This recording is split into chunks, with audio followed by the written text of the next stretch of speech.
If you like what I do, consider joining my channel or donating to my coffee. Links in the description.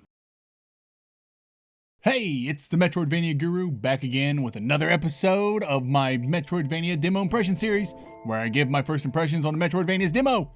And it's a series.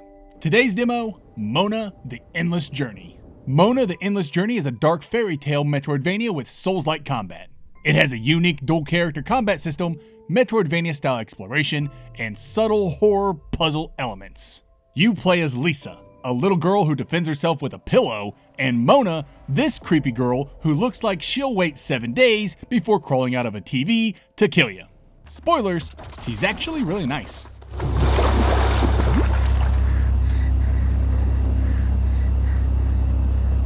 Beyond that, I don't have much setup for you.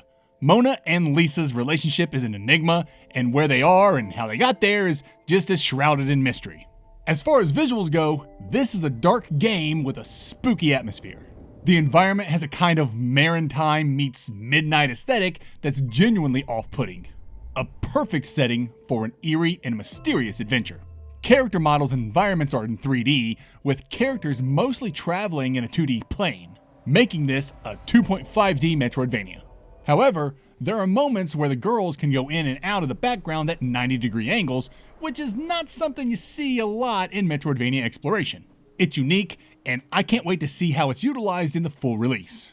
It has the potential to be confusing, but there's a map you can use to help keep yourself oriented, though you do have to build the map first by collecting all its pieces.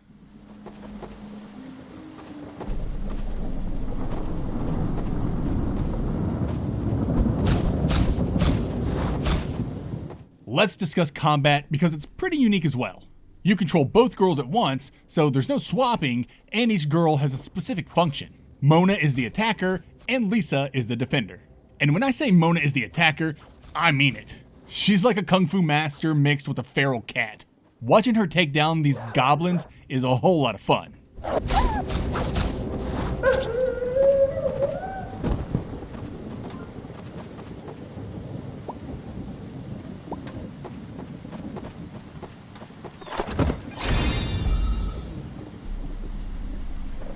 Lisa defends by dodging and using her pillow, which is surprisingly effective and adorable. Dodging and blocking requires stamina, thus the Souls-like combat I mentioned earlier. Without stamina, you're a sit and duck for enemy attacks, so stamina management is just as important as DPS. But Mona has a secret weapon, the parry. If you lift your pillow just as an enemy strikes, you'll parry the attack, conserving stamina and chipping away at the enemy's poise. And when an enemy's poise is gone, it opens them up for a special attack from Mona, and it's devastating.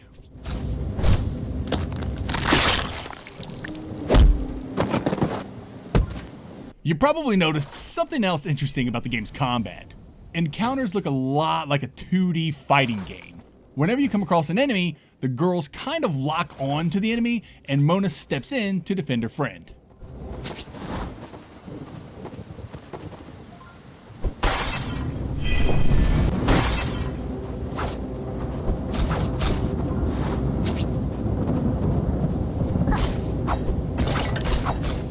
Have I mentioned how much I love the girls' dynamics? Mona really wants to protect Lisa, and Lisa really wants to protect Mona, and you see this in their dialogue, their animations, and in the game's cutscenes. I don't know exactly who these girls are or how they got into this predicament, but I love how they're working together to solve their problems. There is some intrigue here in that Mona hints that the girls have a history, and it may not be a good one, but anything else I say would be speculation. And they're not the only girls trapped in this spooky world. You eventually save Tina, a baseball bat-wielding hothead perfect for tearing down enemy defenses. She also seems to have a history with the other girls.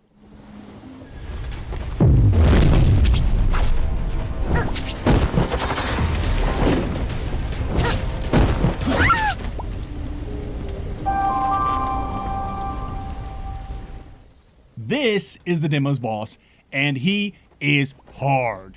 It took me several dozen tries to take him out. When I said this game was a Souls-like, I wasn't kidding. This dude was not playing. I lost to him so much that I figured I was missing something, and you know what? I was right. Like a true Metroidvania, I courageously ran from the jabroni and searched for anything that could help me out. And sure enough, exploration was in fact the answer.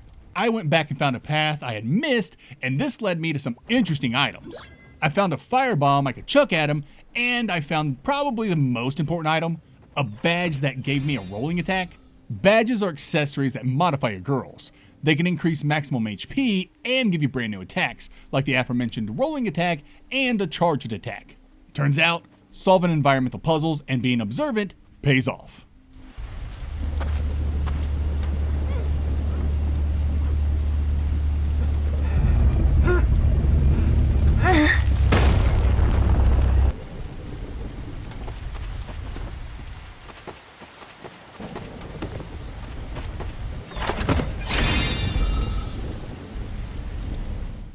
I suppose the last bit I'll discuss are the other Souls-like elements at play here. The girls use toffee to heal, and you receive more toffee every time you rest at a chair. This game's Bonfire. And the game has a leveling system around these toffees. You use leaves dropped by defeated enemies to level up your healing, and you drop your leaves every time you die. That's right, boys, we got ourselves corpse running. Try not to die out there, will ya?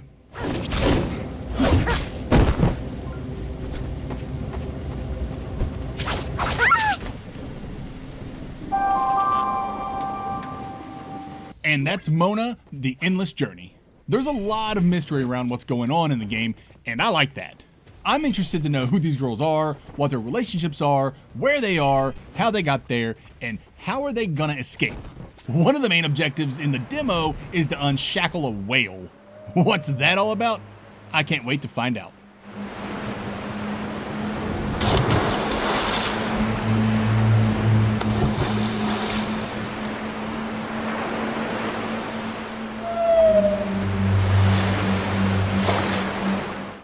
From its combat to its aesthetics, I really enjoyed my time with Mona, the Endless Journey, and I recommend checking it out for yourself.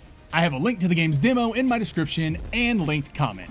Mona is expected to release in Q2 of this year, 2026, and will be participating in the upcoming Steam Next Fest. Check the demo out and wishlist it today so you don't miss the full release. Thanks for watching. Let me know what you think of Mona, the Endless Journey in the comments. And like and subscribe while you're down there. Until next time, later nerds.